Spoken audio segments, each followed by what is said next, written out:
Hi ಎಲ್ರಿಗೂ ನಮಸ್ತೆ. Welcome back to my YouTube channel. ಎಲ್ಲರೂ ಹೇಗಿದ್ದೀರಾ? ಐ ಹೋಪ್ ನೀವೆಲ್ಲ ಆರೋಗ್ಯವಾಗಿ ಆರಾಮಾಗಿದ್ದೀರಾ ಅಂತ ಅಂದ್ಕೊಂಡಿದ್ದೀನಿ. ನಾನು ಕೂಡ ಆರಾಮಾಗಿದ್ದೀನಿ. ಸೋಮವಾರ ಮಧ್ಯಾಹ್ನದಿಂದ ವ್ಲಾಗ್ನ ಶುರು ಮಾಡ್ತಿದ್ದೀನಿ. ಬೆಳಗ್ಗೆ ಮಕ್ಕಳನ್ನ ಸ್ಕೂಲಿಗೆ ಕಳಿಸಿದ ಮೇಲೆ ಇಷ್ಟೊತ್ತಿನ ತನಕ ರೆಸ್ಟ್ ಮಾಡಿದೆ. ನಿನ್ನೆ ಸ್ವಲ್ಪ ಮಳೆ ಬರ್ತಿತ್ತು, ಕ್ಲೈಮೇಟ್ ಎಲ್ಲ ತಣ್ಣಗಿತ್ತು, ಅದಷ್ಟಕ್ಕೇ ಒಂಥರ ಹೆಡ್ಡೇಕೆಲ್ಲ ಸ್ಟಾರ್ಟ್ ಆಗೋಗ್ಬಿಟ್ಟಿತ್ತು ನನಗೆ. ಇವಾಗ ಆರಾಮ ಆದಮೇಲೆ ಈ ತೊಗೊಂಡು ಬಂದಿರೋಂಥ ಸೊಪ್ಪನ್ನೆಲ್ಲ ಸೋಸಿಟ್ಕೊಳ್ಳೋಣ ಅಂತ ಹೇಳಿ, ಅಲ್ಲಿ ಹೋದಾಗ ಸಿಗುತ್ತೋ ಇಲ್ಲೋ ಅಂತ ಹೇಳಿ ಅಷ್ಟೆಲ್ಲ ತೊಗೊಂಬಂದ್ಬಿಟ್ಟಿರ್ತೀನಿ. ಮನೆಗೆ ಬಂದ ತಕ್ಷಣ ಇದನ್ನು ಕ್ಲೀನ್ ಮಾಡಬೇಕಾದ್ರೆ ಅನ್ನಿಸ್ತಿರುತ್ತೆ, ಇಷ್ಟು ಯಾಕಾದರೂ ತೊಗೊಂಡು ಬಂದೆ ನಾನು ಅಂತ ಹೇಳಿ. ಜಾಸ್ತಿ ತೊಗೊಂಬಂದಾಗಂತೂ ಅಕ್ಕಪಕ್ಕದವ್ರಿಗೆ ಒಂದಿಷ್ಟು ಕೊಡ್ತೀನಿ. ಇನ್ನು ಪಾಲಕ್ ಸೊಪ್ಪು ಆಯಿತು, ಆಮೇಲೆ ಪುಂಡೆ ಪಲ್ಯ, ನುಗ್ಗೆ ಸೊಪ್ಪು, ಕರಿಬೇವು, ನಿಂಬೆಹಣ್ಣು ಇದೆಲ್ಲ ಹೊಲದಲ್ಲಿ ಇರೋವಂಥದ್ದು. ಆಮೇಲೆ ಎಣ್ಣೆ ಎಲ್ಲ ಹೊಡೆದಿರಲ್ಲ, ಜವಾರಿದಿರೋದಲ್ಲ, ಹಾಗಾಗಿ ಜಾಸ್ತಿ ತೊಗೊಂಬಂದಿರ್ತೀನಿ. ಸ್ವಲ್ಪ ಫ್ರಿಜ್ಜಲ್ಲಿ ಸ್ಟೋರ್ ಮಾಡಿಕೊಂಡು ಮಿಕ್ಕಿರೋದು ಏನಿರುತ್ತಲ್ಲ ಅದನ್ನ ಒಣಗಿಸಿ ಪೌಡ್ರ್ ಮಾಡಿ ಎತ್ತಿಟ್ಕೊಂಡ್ಬಿಟ್ರೆ ಯಾವಾಗ ಬೇಕು ಅವಾಗ ಚಪಾತಿಗೆ ಹಾಕೋದು, ಮಾಡೋದು, ತಿನ್ನೋದು. ಸೊ ಹಂಗೆ ಮಾಡ್ತಿರ್ತೀನಿ ನಾನು. ಜಾಸ್ತಿ ನುಗ್ಗೆ ಸೊಪ್ಪಾಯಿತು, ಕರಿಬೇವು ಆಯಿತು, ಅದನ್ನು ವೇಸ್ಟ್ ಮಾಡೋದೇ ಇಲ್ಲ, ಚೆನ್ನಾಗಿ ಒಣಗಿಸಿ ಪೌಡ್ರ್ ಮಾಡಿ ಇಟ್ಕೊಂಡ್ಬಿಡ್ತೀನಿ. ಎಲ್ಲದರಲ್ಲೂ ನಾನು ಬಳಸ್ತಾನೆ ಇರ್ತೀನಿ. ಅದನ್ನು ಆರೋಗ್ಯಕ್ಕೆ ತುಂಬ ಒಳ್ಳೆಯದು ಅಂದಾಗ ಅದನ್ನು ಖಂಡಿತ ಈ ಥರ ನಾವು ಅದನ್ನು ಫಾಲೋ ಮಾಡಲೇಬೇಕು. ಇನ್ನು ಊರಿಗೆ ಯಾವಾಗ ಹೋಗೋದಕ್ಕೆ ಅವಕಾಶ ಸಿಕ್ಕರೂ ಕೂಡ ಹೋಗಿ ಬರ್ತೀವಿ. ಯಾಕಂದರೆ ಅಲ್ಲಿ ಕಳೆಯುವಂಥ 1 ದಿನ 2 ದಿನ ತುಂಬ ನೆಮ್ಮದಿ ಅಂತ ಅನಿಸುತ್ತೆ.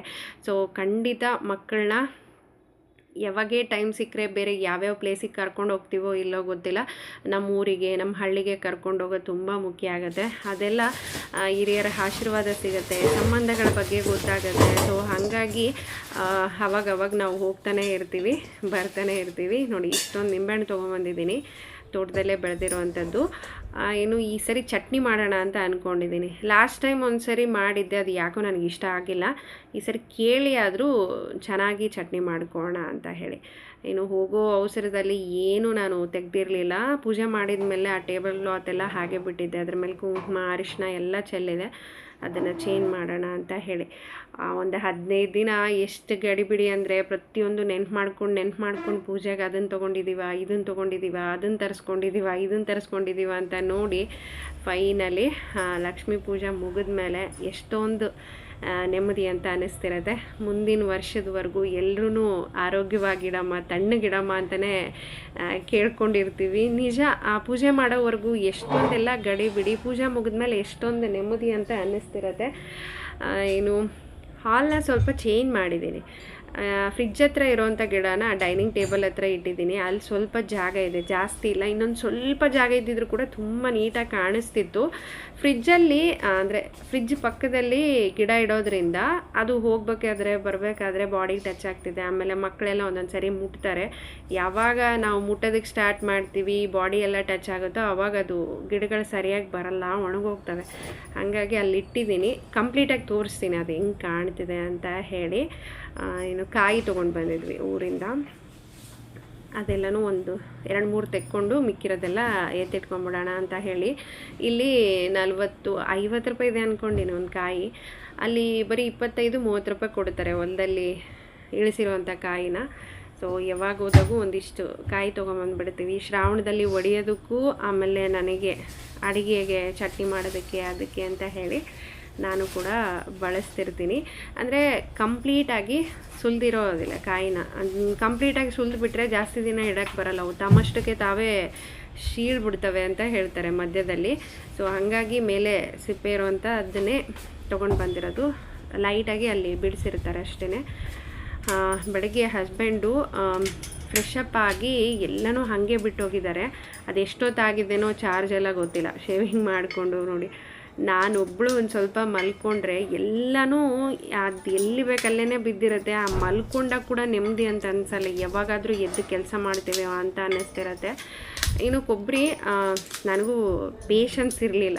ಇಷ್ಟೊತ್ತಿನ ತನಕ ಸೊಪ್ಪು ಅಂತೆ ಅದಂತೆ ಕೆಲಸ ಮಾಡ್ಕೊಂಡಿದ್ದೀನಿ, ಇನ್ನು ಮನೆಯೆಲ್ಲ ಕ್ಲೀನ್ ಮಾಡ್ಕೋಬೇಕು. ಸೊ ಹಾಗಾಗಿ ಇದೇ ಥರ ಬಿಡಿಸಿ ಡಬ್ಬದಲ್ಲಿ ಸ್ಟೋರ್ ಮಾಡ್ಕೊಳ್ತಿದ್ದೀನಿ. ಇಲ್ಲಾಂದರೆ ಒಂದಿಷ್ಟು ತುರಿದು ಕೂಡ ಎತ್ತಿಟ್ಕೊಳ್ತಿದ್ದೆ. ಈ ಥರ ಮಾಡಿಟ್ಕೊಂಡು ಒಂದು 15 ದಿನ ಆರಾಮ್ ನಾವು ಅಡುಗೆಗೆ ಬಳಸ್ಬೋದು.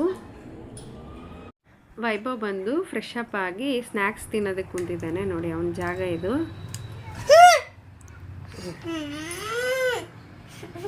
ಎಲ್ಲ ಡ್ರಾಮಾ ಇದು. ಅಲ್ಲ ವೈಭವ್, ಇಲ್ಲಿ ಯಾರನ್ನ ಕುಂದಿರ್ತಾರ ಅಲ್ಲಿ, ಬಾ ಅಪ್ಪಾಜಿ ಕೆಳಗೆ ಕುಂದ್ರ.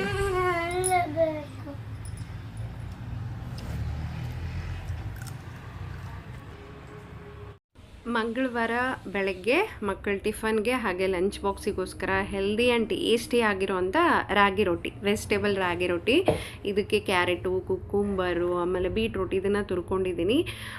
ಈರುಳ್ಳಿ, ಮೆಣಸಿನ್ಕಾಯಿ, ಕರಿಬೇವು, ಕೊತ್ತಂಬರಿ ಇದೆಲ್ಲನೂ ಚಿಕ್ಕ ಚಿಕ್ಕದಾಗಿ ಕಟ್ ಮಾಡ್ಕೊಂಡಿದ್ದೀನಿ. ಒಂದು ಇಡಿಯಷ್ಟು ನುಗ್ಗೆ ಸೊಪ್ಪು, ಒಂದು ಬಟ್ಲದಷ್ಟು ಮೊಳಕೆ ಬಂದಿರುವಂಥ ಹೆಸರು ಕಾಳು, ನಮಗೆ ಎಷ್ಟು ಬೇಕೋ ಅಷ್ಟು ರಾಗಿ ಹಿಟ್ಟನ್ನ ಹಾಕ್ಕೊಂಡು 2 ಸ್ಪೂನಷ್ಟು ಎಳ್ಳು, 1 ಸ್ಪೂನಷ್ಟು ಜೀರಿಗೆ, ರುಚಿಗೆ ತಕ್ಕಷ್ಟು ಉಪ್ಪು, ಇದೆಲ್ಲನೂ ಚೆನ್ನಾಗಿ ಫಸ್ಟು ಮಿಕ್ಸ್ ಮಾಡ್ಕೋಬೇಕು.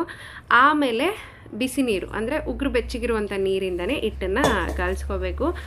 ಸ್ವಲ್ಪ ಬಿಸಿ ನೀರನ್ನು ಹಾಕಿ ಹಿಟ್ಟನ್ನು ಕಲಿಸೋದ್ರಿಂದ ಆ ರೊಟ್ಟಿ ತುಂಬ ಹೊತ್ತಿನವರೆಗೂ ಸಾಫ್ಟಾಗಿರುತ್ತೆ. ಬಾಕ್ಸಿಗೆ ಕೂಡ ಕೊಡ್ತಿರೋದ್ರಿಂದ ಈ ಥರ ಮಾಡಿದಾಗ ತುಂಬ ಚೆನ್ನಾಗೇ ಬರುತ್ತೆ ರೊಟ್ಟಿ. ಹಾಗಾಗಿ ನೋಡಿ ಹಿಂಗಿರಬೇಕು. ನಾವಷ್ಟೇ ಮಾಡ್ಕೊಂಡು ತಿಂತಿದ್ದೀವಿ, ಮಕ್ಕಳಿಗೇನು ಇದನ್ನು ಕೊಡ್ತಿಲ್ಲ ಅಂದರೆ ನುಗ್ಗೆ ಸೊಪ್ಪನ್ನು ಜಾಸ್ತಿ ಹಾಕಿ, ಹಿಟ್ಟು ಕಡಿಮೆ ಇರಲಿ ಸೊಪ್ಪು ಜಾಸ್ತಿ ಹಾಕಿ ಮಾಡ್ಕೊಂಡು ತಿನ್ನಿ, ಹೆಲ್ತ್ ಬೆನಿಫಿಟ್ಸ್ ಸಾಕಾಗಷ್ಟಿದೆ. ಸೊ ಹಾಗಾಗಿ ಇದಕ್ಕೆ ಬೆಸ್ಟ್ ಕಾಂಬಿನೇಷನ್ ಅಂದರೆ ಕೊಬ್ಬರಿ ಚಟ್ನಿನೇ. ಸೊ ಮಾಡಿದ್ದೀನಿ ಕೊಬ್ಬರಿ ಚಟ್ನಿ, ರಾಗಿ ರೊಟ್ಟಿ, ಅದ್ಭುತ ಅಂತಲೇ ಹೇಳ್ಬೋದು. ನಿಜವಾಗ್ಲೂ ಎಷ್ಟು ಒಳ್ಳೆ ಕಾಂಬಿನೇಷನ್ನು, ತುಂಬ ಇಷ್ಟಪಡ್ತಾರೆ ಪ್ರತಿಯೊಬ್ಬರು ಕೂಡ. ಇನ್ನು ನಮ್ಗೆ ಎಷ್ಟು ಬೇಕೋ ಅಷ್ಟು ತೆಳ್ಳಗೆ ನಾವು ರೊಟ್ಟಿನ ಮಾಡ್ಕೋಬೋದು. ಈ ಥರ ಚಿಕ್ಕ ಚಿಕ್ಕದಾಗಿ ನಾವು ಕಟ್ ಮಾಡಿದಾಗ ಹರಿಯೋದಾಗಿರಲಿ ಏನೂ ಆಗಲ್ಲ. ನೋಡಿ ಎಷ್ಟು ಚೆನ್ನಾಗಿ ಬಂದಿದೆ. ಮಕ್ಕಳಿಗೆ ಮುಂಚೆಯಿಂದನೂ ಪ್ರತಿಯೊಂದು ತಿನ್ಸೋದನ್ನು ರೂಢಿ ಮಾಡಿ. ಅವ್ರು ತಿನ್ನಲ್ಲ ಅಂತ ಬಿಟ್ಟರೆ ಸೊ ಖಂಡಿತ ಆರೋಗ್ಯದಲ್ಲಿ ಸಮಸ್ಯೆಗಳು ಬರುತ್ತೆ. ನಾನು ಊರಿಗೆ ಬರ್ತಿರ್ತೀನಿ. ಆಮೇಲೆ ನಿನ್ನೆ ಎಲ್ಲ ಎಷ್ಟೊಂದು ವೈಭವ್ ಮಳೆಯಲ್ಲೆಲ್ಲ ಆಟ ಆಡಿದ್ದಾನೆ, ವೈಶು ಆಟ ಆಡಿದ್ದಾಳೆ. ನನಗೆ ಸ್ವಲ್ಪ ಹೆಡ್ಡೇಕ್ ಬಂದಿರೋದು, ಅವರೆಲ್ಲ ಎಷ್ಟೊಂದು ಆರಾಮಾಗಿದ್ದಾರೆ. ಅಂದರೆ ನಾವು ಕೊಡುವಂಥ ಊಟ ಬಾಡಿಯಲ್ಲಿ ರೋಗ ನಿರೋಧಕ ಶಕ್ತಿನ ಜಾಸ್ತಿ ಮಾಡಬೇಕು. ಸೊ ಹಾಗಾಗಿ ನೀವು ಎಲ್ಲಿಗೆ ಕರ್ಕೊಂಡೋದ್ರೂ ಕೂಡ ಅವರು ಬಿಸಿಲಿಗಾಗಿರಲಿ ಮಳೆಗಾಗಿರಲಿ ಜಗ್ಗಲ್ಲ ಅಂತ ಹೇಳಿ. ಸೊ ಅದಕ್ಕೆ ನಾವು ಯಾವ ಥರ ಊಟ ಕೊಡ್ತೀವಿ ಅದು ತುಂಬ ಮುಖ್ಯ ಆಗುತ್ತೆ ಮಕ್ಕಳಿಗೆ. ಹೆಲ್ದಿ ಆಗಿರುವಂಥ ಊಟನೇ ಮಕ್ಕಳಿಗೆ ಕೊಡಿ. ಅದರಲ್ಲಿ ಎಲ್ಲನೂ ಇರಬೇಕು, ಪ್ರೋಟೀನ್ಸ್ ಇರಬೇಕು, ವಿಟಮಿನ್ಸ್ ಇರಬೇಕು. ಈ ರಾಗಿ ರೊಟ್ಟಿ 1-2 ತಿಂದುಬಿಟ್ರೆ ಮಧ್ಯಾಹ್ನದವರೆಗೂ ಹಶ್ವು ಅನ್ನೋ ಮಾತೇ ಇಲ್ಲ. ಮೊಳಕೆ ಕಾಳು ಹಾಕಿದ್ದೀನಿ, ನುಗ್ಗೆ ಸೊಪ್ಪು, ಎಷ್ಟೊಂದೆಲ್ಲ ವೆಜಿಟೇಬಲ್ಲು. ಸೊ ಬಂಡಲ್ಗಟ್ಟಲೆ ಹೆಲ್ತ್ ಬೆನಿಫಿಟ್ಸ್ ಇದೆ. ಈ ಥರ ಆವಾಗವಾಗ ಒಂದೊಂದು ಸರಿ ಮಾಡಿಕೊಟ್ರೆ ತುಂಬ ಒಳ್ಳೆಯದು. ಕೆಲವೊಂದಿಷ್ಟು ಜನ ಅದನ್ನು ತಿನ್ನಲ್ಲ ಇದನ್ನು ತಿನ್ನಲ್ಲ ಅಂತ ಹೇಳ್ತಾನೆ ಇರ್ತಾರೆ. ಸೊ ಖಂಡಿತ ಸ್ಟಾರ್ಟಿಂಗಿಂದನೇ ನೀವು ಕೊಡಿ. ತಿನ್ನಲ್ಲ ಅಂತ ಹೇಳೋದಕ್ಕಿಂತ ಒಂದು ಕೊಟ್ಟರೆ ತಿನ್ನಲ್ಲ, ಒಂದು ಅರ್ಧನಾದರೂ ಅದರಲ್ಲಿ ತಿಂದು ಬಂದೇ ಬರ್ತಾರೆ. ಸೊ ಹಾಗಾಗಿ ನೋಡಿ, ಆ ರೊಟ್ಟಿ ನೋಡೋದಕ್ಕೆ ಎಷ್ಟು ಚೆನ್ನಾಗಿ ಕಾಣ್ತಿದೆನೋ ಆ ರುಚಿ ಕೂಡ ಅಷ್ಟೇ ತುಂಬ ಚೆನ್ನಾಗಿ ಬಂದಿದೆ. ಅದಕ್ಕೆ ಸ್ವಲ್ಪ ಗಟ್ಟಿ ಚಟ್ನಿ ಕೊಟ್ಟಿದ್ದೀನಿ, ಹುಣಸೆ ಹಣ್ಣು ಹಾಕಿದ್ದೀನಿ, ಮಧ್ಯಾಹ್ನದವರೆಗೂ ಇರುತ್ತೆ ಅದು. ಹಾಗಾಗಿ ಇನ್ನು ಸ್ನ್ಯಾಕ್ಸಿಗೆ ಆ್ಯಪಲ್ನ ಕೊಟ್ಟಿದ್ದೆ. ಹಸ್ಬೆಂಡ್ ಕೂಡ ಫ್ರೆಶ್ ಅಪ್ ಆಗಿ ಬಂದಿದ್ದರು. ರಾಗಿ ರೊಟ್ಟಿ ಅದ್ರ ಜೊತೆ ಚಟ್ನಿ, ಅವ್ರಿಗೆ ಮೊಸರು ಶೇಂಗಾ ಪುಡಿ ಆ ಕಾಂಬಿನೇಷನ್ ಕೂಡ ಸಿಕ್ಕಾಪಟ್ಟೆ ಇಷ್ಟ ಆಗುತ್ತೆ, ಅದನ್ನು ಕೊಟ್ಟಿದ್ದೆ. ಒಂದು ಸರಿ ಬಂದು AC ಒಳಗಡೆ ಹೋದಾಗಿಂದನೂ ಪ್ರತಿದಿನ ಬರ್ತಾನೆ ಇದೆ. ಅಂದರೆ ಕಿಟಕಿಗೆ ಹತ್ರನೇ ಗಿಡ ಇರೋದ್ರಿಂದ ಕಿಟಕಿಗೆ ಬರೋದು, ಹೊರಗಡೆ ಹೋಗೋದು ಅದು ಜಾಸ್ತಿನೇ ಓಡಾಟ ಆಗೋಗ್ಬಿಟ್ಟಿದೆ. ಏನು ಮಾಡ್ಬೇಕಂತಲೇ ಗೊತ್ತಾಗ್ತಿಲ್ಲ. ಆ ಕಡೆ ರೂಮಲ್ಲೂ ಕೂಡ ಅಷ್ಟೇ ಎಷ್ಟೊಂದು ಸಾಮಾನುಗಳನ್ನೆಲ್ಲ ಕಡಿದು ಹಾಳು ಮಾಡಿದ್ದಾವೆ. ಇವಾಗ ಇಲ್ಲಿ ಓಡಾಡ್ತಿದೆ. ವಿಂಡೋ ತೆಗಿಲಿಲ್ಲ ಅಂದರೆ ರೂಮ್ ಫ್ರೆಶ್ ಆಗಿರಲ್ಲ, ತೆಗೆದ್ರೆ ಈ ಪ್ರಾಬ್ಲಮ್ ಆಗಿದೆ. ತುಂಬ ಜನ ವರಮಹಾಲಕ್ಷ್ಮಿ ಹಬ್ಬಕ್ಕೆ ಮಾಡಿಸಿರುವಂಥ ಡೆಕೋರೇಷನ್ ಅಮೌಂಟ್ ಎಷ್ಟಾಯಿತು ಅಂತ ನೀವು ಕೇಳ್ತಾ ಇದ್ರಿ. ಸೊ ನಾನು ಅಲ್ಲೆಲ್ಲೂ ಕಾಮೆಂಟ್ಗೆ ರೀಪ್ಲೈ ಮಾಡಿಲ್ಲ. ಕಾರಣ ಏನಂದರೆ ಎಕ್ಸಾಕ್ಟಾಗಿ ಅದ್ರ ಪ್ರೈಸ್ ಏನು ಅಂತ ನನಗೆ ಗೊತ್ತಿಲ್ಲ. ನಾನು ಕಡಿಮೆ ಹೇಳಬೇಕು, ಅವ್ರು ಹೆಚ್ಚು ಹೇಳಬೇಕು, ಯಾಕೆ ಅಂತ ಹೇಳಿ ನಾನು ಎಲ್ಲೂ ಹೇಳಿಲ್ಲ. ಸೊ ಅವ್ರ ನಂಬರ್ನ ಪಿನ್ ಮಾಡ್ತೀನಿ. ಖಂಡಿತ ನಿಮಗೆ ಬೇಕಿದ್ದರೆ ನೀವು ಅವರನ್ನು ಕಾಂಟ್ಯಾಕ್ಟ್ ಮಾಡಿ. 10-11 ವರ್ಷದಿಂದನೂ ನಮ್ಮನೇಲಿ ಪೂಜೆ ಆಗಿರಲಿ, ಹಬ್ಬಗಳಾಗಿರಲಿ, ಈ ಥರ ವರಮಹಾಲಕ್ಷ್ಮಿ ಹಬ್ಬದ ಏನು ಡೆಕೋರೇಷನ್ ಎಲ್ಲ ಇದೆಲ್ಲ ನಾವು ಅವ್ರ ಕಡೆಯಿಂದನೇ ಮಾಡಿಸ್ತಿರೋದು. 5ನೇ ವರ್ಷ. ಪ್ರತಿ ವರ್ಷವೂ ಒಂದೊಂದು ಥರ ಮಾಡ್ತಿರ್ತಾರೆ. ಸೇವಂತಿಗೆ ಹೂವು ಆಯಿತು, ಚೆಂಡು ಹೂವು ಆಯಿತು, ಈ ಸರಿ ಗುಲಾಬಿ ಹೂವು. ಪ್ರತಿ ಸಾರಿ ಬಳಸಿರುವಂಥ ಹೂವು ಎಲ್ಲ ನ್ಯಾಚುರಲ್ ಆಗಿರುವಂಥದ್ದೇ. ಸೊ ಹಾಗಾಗಿ ನಾನು ಸ್ವಲ್ಪ ಕಡಿಮೆ ತೊಗೊಳ್ತಾರೆ ಅಂತ ಅಂದ್ಕೊಂಡಿದ್ದೀನಿ. ಅದಾದಮೇಲೆ ನಾನು ಕೇಳಿದ್ರು ಕೂಡ ನನ್ನ ನಂಬರ್ನ ಕೊಟ್ಟಿರಿ, ನಾವು ಮಾತಾಡ್ತೀವಿ ಅಂತಲೇ ಅವರು ಹೇಳ್ತಿದ್ದಾರೆ. ಸೊ ಹಾಗಾಗಿ ಹಸ್ಬೆಂಡೇ ಅದನ್ನೆಲ್ಲ ನೋಡ್ಕೊಳ್ಳೋದ್ರಿಂದ ಎಕ್ಸಾಕ್ಟ್ ಅಮೌಂಟ್ ಅಂತೂ ನನಗೆ ಗೊತ್ತಿಲ್ಲ. ನೀವು ಅವರನ್ನು ಕಾಂಟ್ಯಾಕ್ಟ್ ಮಾಡಿ ಫಂಕ್ಷನ್ ಆಗಿರಲಿ, ಹಬ್ಬಗಳಾಗಿರಲಿ, ಏನೇ ಇದ್ದರೂ ಕೂಡ ಅವರು ಮಾಡಿಕೊಡ್ತಾರೆ. ಸೊ ಹಾಗೆ ಮಾಡಿಸಿರುವಂಥ ಫ್ಲವರ್ ಎಲ್ಲ ನ್ಯಾಚುರಲ್ಲ ಅಂತ ಕೂಡ ಕೇಳ್ತಿದ್ರಿ. ಹೌದು, ಎಲ್ಲ ನ್ಯಾಚುರಲ್ ಆಗಿರುವಂಥ ಹೂಗಳು. ಹಾಗೆ ಸುಮಾರು ಜನ ಹಿಂಗೆ ಮಾಡ್ಬೋದಿತ್ತು, ಹಂಗೆ ಮಾಡ್ಬೋದಿತ್ತು, ನಿಮ್ಮ ಮನೆಯಲ್ಲೇ ಎಷ್ಟೊಂದು ಗಿಡಗಳಿದೆ ಅದನ್ನು ಇಟ್ಟು ಅಲಂಕಾರ ಮಾಡ್ಬೋದಿತ್ತು ಅಂತ ಕೂಡ. ನನಗೆ ಹೂಗಳಿಂದನೇ ಅಲಂಕಾರ ಮಾಡಬೇಕು, ಲಕ್ಷ್ಮಿ ಹೂಗಳ ಪ್ರಿಯೆ. ಸೊ ಹಾಗಾಗಿ ನನಗೆ ಅದೇ ಇಷ್ಟ ಆಗುತ್ತೆ. ಹಾಗಾಗಿನೇ ಪ್ರತಿ ವರ್ಷವೂ ಲಾಸ್ಟ್ ಇಯರ್ ಸಿಂಪಲಾಗಿಯೇ ಚೆಂಡು ಹೂವದಿಂದ ಮಾಡಿಸಿದ್ವಿ. ಆ ಕಡೆ ವರ್ಷ ಕೂಡ ಸ್ವಲ್ಪ ಬೇರೆ ಥರನೇ ಮಾಡಿಸಿದ್ವಿ. ಹಂಗೆ ಒಂದೊಂದು ವರ್ಷ ಯಾವುದು ಇಷ್ಟ ಆಗುತ್ತೆ ಅದನ್ನು ಮಾಡಿಸ್ತಾ ಹೋಗ್ತಿದ್ದೀವಿ. ಸೊ ಆ ಶಕ್ತಿ ಕೊಡಲಿ. ಆಮೇಲೆ ಸುಮಾರು ಜನ ಒಳ್ಳೊಳ್ಳೆ ರೀತಿಯಾಗಿಯೇ ಕಾಮೆಂಟ್ ಹಾಕಿದ್ದೀರಾ.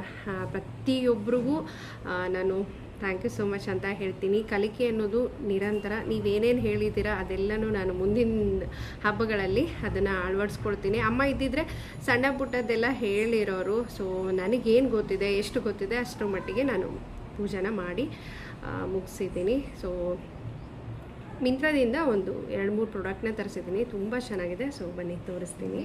ಬಟ್ ಇಷ್ಟೇ ಇರುತ್ತೆ, ಅದೇನೋ ಗೊತ್ತಿಲ್ಲ. ಟೀ ಕಪ್ಸ್ ಅಂದರೆ ನನಗೆ ಸಿಕ್ಕಾಪಟ್ಟೆ ಇಷ್ಟ. ನನ್ನ ಹತ್ರ ಒಂದು 4-5 ಇದೆ ಈ ಥರ ಡಿಸೈನ್ ಇರೋವಂಥದ್ದು. ಹಸ್ಬೆಂಡ್ ಏನು ಕುಡಿಯಲ್ಲ. ಸೊ ಹಾಗಾಗಿ ನನ್ನ ಒಬ್ಳಿಗೋಸ್ಕರ ತುಂಬ ದಿನ ಆಯಿತು ಇದನ್ನು ನೋಡಿ ಹಾಗೆ ಇಟ್ಟಿದ್ದೆ ನಾನು, ತೊಗೊಳ್ಳೋಣ ಅಂತ ಹೇಳಿ. ಈಗ ಫೆಸ್ಟಿವಲ್ ಆಫರ್ ಎಲ್ಲ ಇರುತ್ತಲ್ಲ, ಈ ಟೈಮಲ್ಲಿ ಸ್ವಲ್ಪ ಕಡಿಮೆನೇ ಇರುತ್ತೆ. ಸೊ ಹಾಗಾಗಿ ಈ ಒಂದು ಬ್ಯೂಟಿಫುಲ್ ಟೀ ಕಪ್ನ ತರಿಸ್ಕೊಂಡಿದ್ದೀನಿ. ಆಮೇಲೆ ಹ್ಯಾಂಡ್ ಟವಲ್, ಇದು ಸೆಟ್ ಆಫ್ 2 ಬಂದಿದೆ. ಕಲರ್ ತುಂಬ ಇಷ್ಟ ಆಯಿತು. ಇದರಲ್ಲಿ ಒಂದು 2-3 ಕಲರ್ ಇದೆ.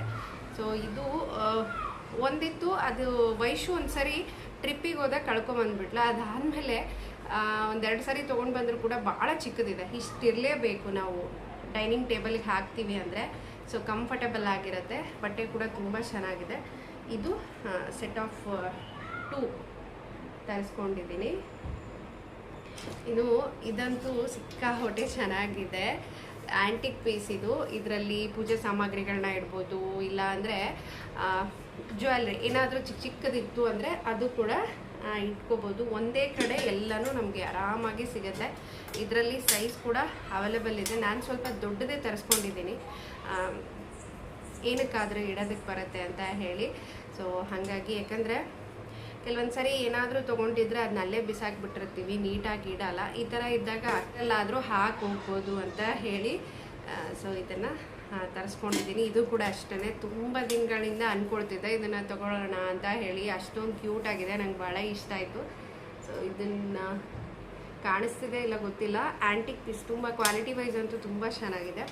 ಸೊ ಈ 3 ಮಿಂತ್ರದಲ್ಲಿ ಪರ್ಚೇಸ್ ಮಾಡಿದ್ದೀನಿ. ನಿಮ್ಗೆ ಯಾವುದಾದ್ರೂ ಬೇಕಿದ್ರೆ ಖಂಡಿತ ನನಗೆ ಕಾಮೆಂಟ್ ಮಾಡಿ, ಲಿಂಕ್ ಅಂತ ಹೇಳಿ ನಾನು ಶೇರ್ ಮಾಡ್ತೀನಿ. ಸೊ ಇನ್ನು ಮುಂದಿನ ಕೆಲಸಗಳನ್ನ ಮಾಡೋದಿದೆ. ಸೊ ಬನ್ನಿ ಹೋಗೋಣ.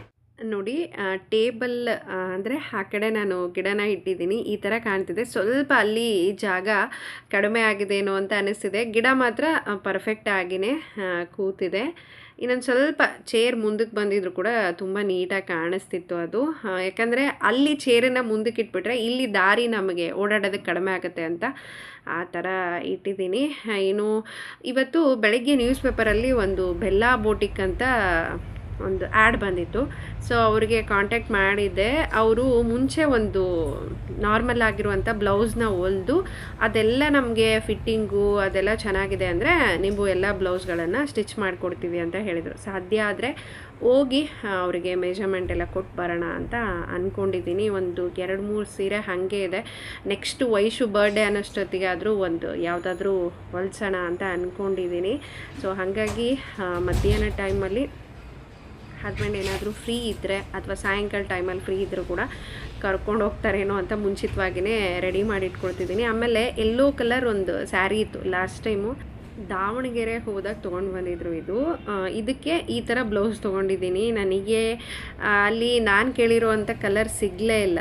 ಸೊ ಹಾಗಾಗಿ ಇದಕ್ಕೆ ಈ ಕಲರ್ ಕಾಂಬಿನೇಷನ್ ಆಗ್ಬೋದು ಅಂತ ಅಂದ್ಕೊಂಡಿದ್ದೀನಿ. ನೋಡೋಣ, ಸ್ಟಿಚ್ ಮಾಡೋದಕ್ಕೆ ಕೊಡ್ತೀನಲ್ಲ ಅವರೂ ಕೂಡ ಒಂದು ಮಾತು ಕೇಳೋಣ ಅಂತ ಹೇಳಿ. ಇದಕ್ಕೆ ರನ್ನಿಂಗ್ ಬ್ಲೌಸೇ ಬಂದಿದೆ. ಸೊ ನೋಡ್ತೀನಿ, ಅದು ಕೂಡ ಬಾರ್ಡ್ರೆಲ್ಲ ಚೆನ್ನಾಗಿದೆ, ಅದನ್ನು ಸ್ಟಿಚ್ ಮಾಡಿಸಿ ಇದನ್ನು ಮಾಡಿಸ್ತೀನಿ. ಇದು ಕೂಡ ಯಾವುದಾದ್ರೂ ಲೈಟ್ ಆಗಿರುವಂಥ ಸೀರೆಗೆ ಮ್ಯಾಚ್ ಮಾಡೋದಕ್ಕೆ ಚೆನ್ನಾಗಿರುತ್ತೆ ಅಂತ ಹೇಳಿ ಈ ಒಂದು ಗ್ರೀನ್ ಕಲರ್ದು ಬ್ಲೌಸ್ ಪೀಸ್ ತೊಗೊಂಡು ಬಂದಿದ್ದೀನಿ. ಉಟ್ಕೊಳ್ಳೋದೇ ಕಮ್ಮಿ, ಅದು ಯಾಕೆ ಹೊಲಿಸ್ಬೇಕು ಅಂತ ಅನ್ನಿಸ್ತಿರುತ್ತೆ ಯಾವಾಗಲೂ. ಅದು ಯಾಕೋ ಜಾಸ್ತಿ ಇತ್ತೀಚಿನ ದಿನಗಳಲ್ಲಿ ತಲೆಯಲ್ಲಿ ಓಡ್ತಿದೆ, ಉಟ್ಕೊಳ್ಳೋದೇ ಇಲ್ಲ ಅಂದರೆ ಯಾಕೆ ಹೊಲಿಸ್ಬೇಕು ಅಂತ ಹೇಳಿ. ಸೊ ಹಂಗಾಗಿಯೇ ಏನೂ ಹೊಲಿಸಿರಲಿಲ್ಲ. ಹಬ್ಬಕ್ಕೆ ಲಾಸ್ಟ್ ಇಯರ್ ಸೀರೆನೇ ನಾನು ಉಟ್ಕೊಂಡಿದ್ದು. ಇದು ಸೋಚಲ್ಲಿ ತೊಗೊಂಡಿದ್ದೆ. ತುಂಬ ಇಷ್ಟ ಆಗಿತ್ತು, ಆ ಚಿಕ್ಕ ಬಾರ್ಡ್ರ್ ಇದೆ. ಆಮೇಲೆ ಈ ಕಲರಲ್ಲಿ ನನ್ನ ಹತ್ರ ಇರಲಿಲ್ಲ ಸೀರೆ, ತುಂಬ ಚೆನ್ನಾಗಿದೆ. ಬಟ್ ಹೊಲ್ಸೋದ ಬೇಡ ಅಂತಲೇ ಅನ್ನಿಸ್ತಿತ್ತು. ನೋಡೋಣ, ಅದು ಗೊತ್ತಿಲ್ಲ ಹೊಲಿಸ್ತೀನಾ ಇಲ್ಲ ಅಂತ ಹೇಳಿ. ಜಸ್ಟ್ ಹೊರಗಡೆ ಅಂತೂ ತೆಗ್ದಿದ್ದೀನಿ. ಆಮೇಲೆ ನಂದು ಪೂಜೆ ಮಾಡಿರುವಂಥ ಏನಿದೆ ರೇಷ್ಮೆ ಸೀರೆ, ಇದಕ್ಕೆ ಕಾಂಟ್ರಾಸ್ಟ್ ಬ್ಲೌಸ್ ಕೊಟ್ಟಿದ್ರೆ ಎಷ್ಟು ಚೆನ್ನಾಗಿರೋದು. ಅದಕ್ಕೆ ಪರ್ಪಲ್ ಕಲರ್ದು ಒಂದು ಬಂದಿದೆ ಲೈನು, ಬಟ್ ಅದು ಬ್ಲೌಸ್ ಅಲ್ಲ, ರನ್ನಿಂಗೇ ಇದೆ ಬ್ಲೌಸು. ನೋಡ್ತೀನಿ ಅದನ್ನು ಯಾವ ಥರ ಸ್ಟಿಚ್ ಮಾಡ್ತಾರೆ ಅಂತ ಕೇಳಿಬಿಟ್ಟು ಮಾಡಿಸಿ ಯಾವ ಥರ ಸ್ಟಿಚ್ ಮಾಡಿಸಿದ್ದೀನಿ ಅಂತ ಖಂಡಿತ ನಿಮ್ಮ ಜೊತೆ ನಾನು ಶೇರ್ ಮಾಡ್ಕೊಳ್ತೀನಿ. ಸೊ ಈ ವಿಡಿಯೋ ಖಂಡಿತ ನಿಮಗೆಲ್ಲ ಇಷ್ಟ ಆಗಿದೆ ಅಂತಲೇ ಅಂದ್ಕೊಳ್ತೀನಿ. ಇಷ್ಟ ಆಗಿದರೆ ಒಂದು ಲೈಕ್ ಮಾಡಿ, ನಿಮ್ಮ ಫ್ರೆಂಡ್ಸ್ ಫ್ಯಾಮಿಲಿ ಜೊತೆ ಶೇರ್ ಮಾಡ್ಕೊಳ್ಳಿ. ಇನ್ನೂ ನನ್ನ ಚಾನಲ್ನ ಸಬ್ಸ್ಕ್ರೈಬ್ ಮಾಡದೆ ನೋಡೋರು ಸಬ್ಸ್ಕ್ರೈಬ್ ಮಾಡ್ಕೊಳ್ಳಿ, ಹೊಸದಾಗಿ ನೋಡೋರು ಕೂಡ ಸಬ್ಸ್ಕ್ರೈಬ್ ಮಾಡಿಕೊಂಡು ಸಪೋರ್ಟ್ ಮಾಡಿ. ನಿಮ್ಮ ಅನಿಸಿಕೆಗಳನ್ನು ಕಾಮೆಂಟ್ ಮುಖಾಂತರ ತಿಳಿಸಿ. ಸಿಗೋಣ ಮುಂದಿನ ವಿಡಿಯೋದಲ್ಲಿ.